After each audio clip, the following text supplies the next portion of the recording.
দেশের জনপ্রিয় সঙ্গীত শিল্পী তাসরিফ খান গানের পাশাপাশি মানবিক কাজ করে সকলের মন জয় করেছেন। তিনি সামাজিক যোগাযোগ মাধ্যমে বিভিন্ন বিষয় তুলে ধরে আলোচনায় থাকেন এই গায়ক।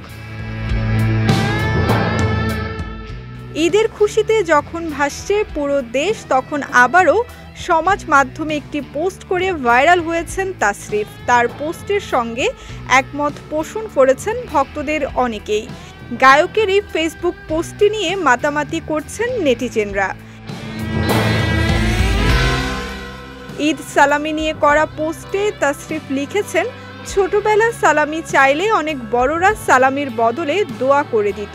এখন বুঝতে পারছি সালামি নয়, বরং দোয়া করাটাই বেশি ইম্পর্টেন্ট।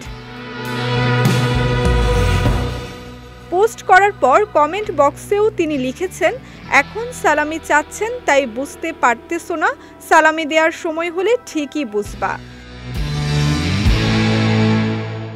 তবে এই পোস্টেই নড়ে চড়ে বসেছে নেটিজেনরা। তাসরিফ খানের পোস্টে ৩৭,০০০-এর বেশি মানুষ রিয়েক্ট করেছেন। সেই সঙ্গে ১১ ঘন্টায় কমেন্ট করেছেন ১৫০০-এর বেশি মানুষ। তাদের বেশিরভাগই একমত জানিয়েছেন গায়কের সঙ্গে।